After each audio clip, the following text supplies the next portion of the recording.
ሰላማችሁ ይብዛ። ጌታ ኢየሱስ ስሙ ለዘላለም ከፍ ይበል። ሁላችሁም እንዴት ናችሁ? ደህና ናችሁ ወይ? ዛሬ የምናየው ለተኛውም ሰው ወይም ለመንፈሳዊ ሰው ቢያንስ ጠላት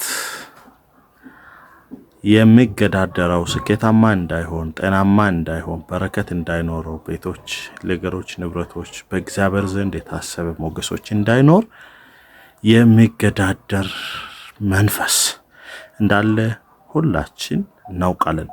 ይሄ መንፈስ ግን ማን ውስጥ እንደሚሰራ አናውቀው። ይሄ መንፈስ የት ሆኖ ማን ውስጥ ሆኖ እንደሚሰራ አናውቀው። ኦኬ፣ እሱን የምታውቁበትን ቀላል መንገድ ከመጽሐፍ ነግራችኋለሁ። መጀመሪያ ግን ለተኛው መንፈሳዊ ሰው እሱን የሚቃወም መንፈስ በሰው ውስጥ ነው የሚኖረው። በሰው ውስጥ ነው የሚኖረው እንጂ መንፈስ አየር ላይ ሆኖ አይደለም፣ ሰው ውስጥ ተቀምጦ ነው።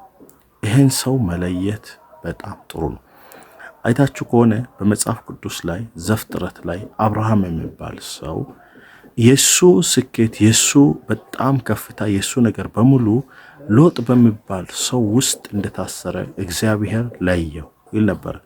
መጨረሻ ላይ እግዚአብሔር እና አብርሃምና ሎጥ ቢለየው ለሎጥ ብሎ ግን አብርሃም ወደ ሞት ውስጥ የሚገባ ጦርነት ገጥሞ ነበር። ምክንያቱም አብርሃም የአሕዛብ አባት ነው። አባት አይዋጋም። አባት ፍቅር ነው የሚሰጥ። አባት ይንከባከባል። እግዚአብሔር ለአሕዛብ አባት አደርጋለሁ ያለው አብርሃም ጦርነት ገጥሞ ታገኙታላችሁ። በማን ምክንያት? በሎጥ። በጦርነት ውስጥ አብርሃም ቢሞተው አይታችሁ ተላደለ። ሎጥ ውስጥ ያለው የመንፈስ ኃይል አብርሃምን ለሞት ጋበዘ።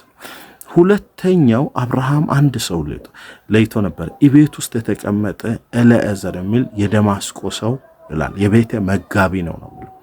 ምክንያቱም ይሄ ሰው አብርሃም ቤት ውስጥ እንዳይወል አብርሃም ቤት ውስጥ ልጅ እንዳይኖር ትልቅ ስራ ክፍተት ውስጥ ነበረ ማለት ነው። ስለዚህ እግዚአብሔር አብርሃም ባረካለሁ ስል ተዋለ። ምን ስለው ኤልዓዘር ለሚበላው ለምን ትባረካለህ? አንተ ልጅ አልሰጣኝ።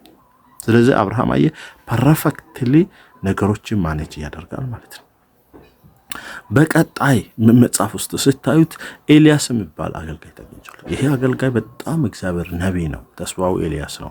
ኤልያስን ሁልጊዜ አታክ እንዲያደርግ በነገስታት ደረጃ የሚሰራ መንፈስ ነበር። አንደኛው አካብ በሚል ንጉስ ውስጥ የነበረ መንፈስ ነው።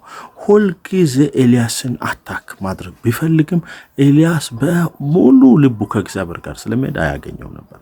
ስለዚህ በቃ እሱ የሚያደርጋቸውን ነገር ተከታትሎ ሪፖርት ያደርጋል። ስለዚህ አካብ ጋር ያለው ብቻውን አካብ እስራኤል ብቻውን ስላልቻለ ኤልዛቤል የምትባል ሚስት በማግባት አካብ ውስጥ ያለውና ኤልዛቤል ውስጥ ያለው አካብ መንፈሳዊ ነገሮችን መርምሮ ለሷ ይነግራል። ኤልዛቤል ግድያ ታቀናብር ነበር። ኤልያስ ግን ጎበዝ ስለሆነ ኤልዛቤልንም አካብን ተቆጣጥሮ ዘመን አልፎ አገልግሎታል። እየቀጠላችሁ መጽሐፍ ቅዱስ ስትሄዱ ዳዊትን ታገኙታላችሁ።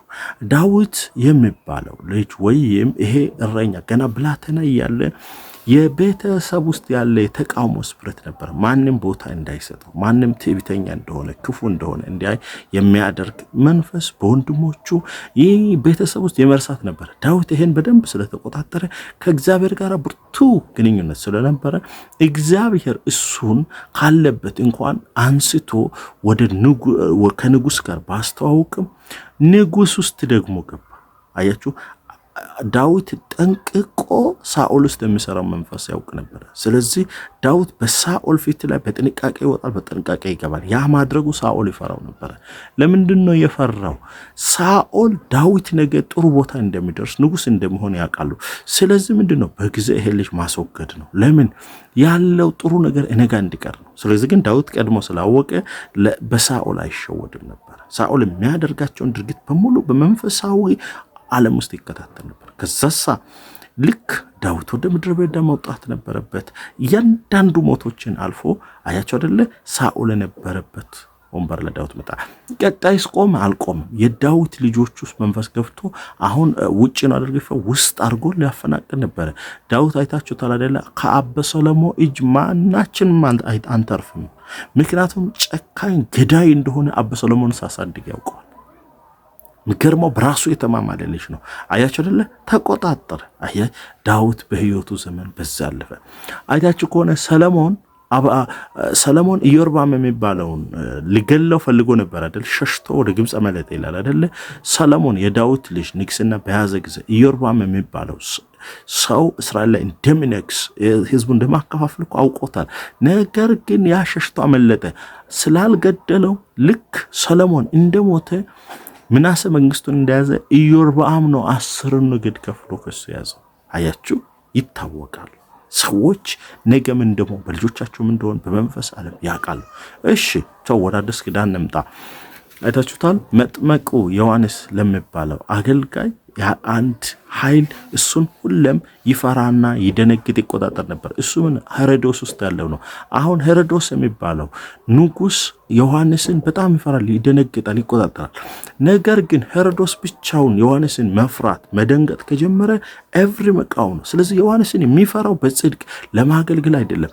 አፈራሩ ምንድነው? ነገ እንዲህ ይሆናል፣ ይቃወመኛል፣ የሆነ ነገርኛል የሚል አፈራሩ እሱ በጣም አደገኛ ነው። ስለዚህ በጣም እንደዚህ ስለመሆን ከጀርባዋ ሚስቱ ላይ የሚሰራ መንፈስ ነበር።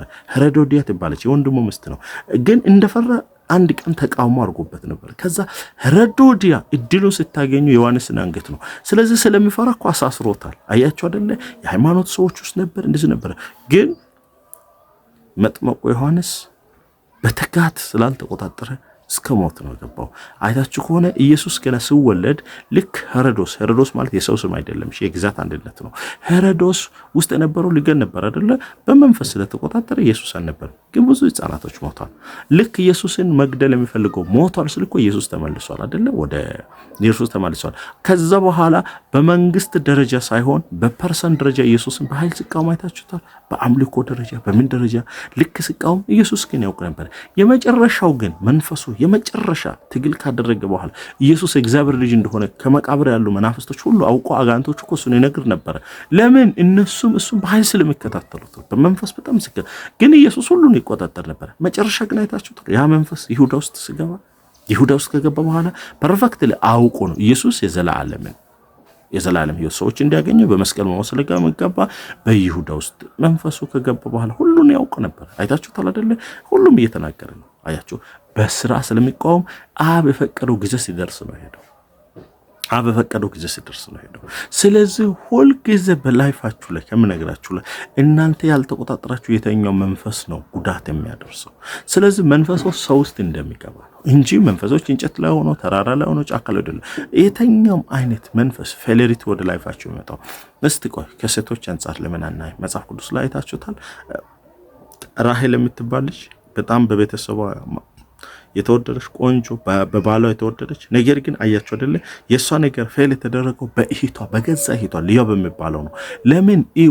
እሷ ባሏን እንደምትወድ ያወቀ፣ ጓደኛዋ እንደምትወድ ያወቀ፣ ለእሷ እንደሚያግድላት ያወቀ፣ እሷን ብቻ እንደምትወድ ያወቀ በህይወቷ ላይ ልያ የሚባለው ጣልቃ ገብታ ከሱ ከያዕቆብ ጋር ለመተኛት ሆነች። ያን ጊዜ እቺ ራሔል በጣም ልባ ተጎዳች። አያችሁ አይደለ? በጣም ተጎዳች። ግን ራሔል ከኋላ በነቃ ጊዜ ብርቱ ትግል ከእህቴ ጋር ታግዬ አሸንፌያለሁ አለችው። አያችሁ፣ ብርቱ ትግል ታግላ ልጅ ወለደችው።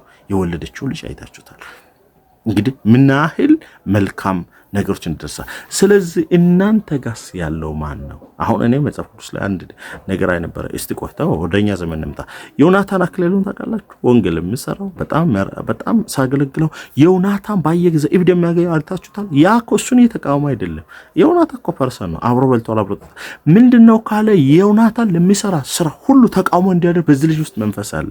ልጁን ስም ሜንሽን ታደርጋላችሁ። እሺ ሜንሽን ታደርጋላችሁ። አንዳንዱ ታውቃላችሁ አይደለ? አሁን አገልጋይ ነቢያ ሲነሳ ባይዞ ሁሉንም ላይ የሚቃወም አለ፣ ደግሞ መርጦ የሚቃወም አለ። መርጦ የሚቃወሙ ሰዎች ምንድነው ካላችሁ ስፔሻሊ አታኪንግ ውስጣቸው ስላለ፣ ሁሉን ደግሞ የሚቃወሙት ምን አላላችሁ? ጀነራል የሆነ ስፕሪት ውስጣቸው አለ። እነዚህ መናፍስቶች ናቸው ውስጣቸው ውስጥ ገባ። እነዚህ ሰዎች ከወንጌል አንጻር አይደለም ተቃውሞ ብቻ ነው የሚሰራው። ታዲያ የአንተን የሚቃወመው ማን ነው ትለየዋለህ? እስቲ እኔን የሚቃወም ማን ነው? እኔ አሁን ያለው ልክ አንተን ተከታትሎ ኤቭሪቲንግ ሲሪየስ እስቲ ምን ከሆነ እዛ ውስጥ ነው መንፈሱ ያለው። አመቺ ጊዜ ነው የምፈልገው። ታውቃላችሁ አይደለ? በጣም ማለት ነው እንዲህ ቢሆን እስከ ሞት የሚቃወሙት ለወንጌል አይደለም። ለወንጌል ከሆነማ ወንጌል ይሰራሉ፣ ያገለግላሉ፣ ይደግፋሉ። አይደለም የሚሰሩት የነሱ ውስጥ የገባው መንፈስ የአንዱን ሰው አላማ አታክ እንዲያደርግ ነው። ነገር ግን የተቆጣጠሩት አልፎ ይሄዳሉ፣ ያልተቆጣጠሩት ግን ተሰባብረው ይቀራሉ። ታዲያ እንዲህ አይነት መልእክቶች ሁልጊዜ በላይቭ ስትሪማችን ላይ ስለማገለግል ቲክቶክን ፎሎ አድርጉት። ይሄን መልእክት ለብዙዎች ሼር አድርጉት። አንተ ግን ካወቅ በኮመንት ደግሞ እያንዳንዱ ሜንሽን ያደረገን እንጸልያለን። ተባረኩ። ሻሎም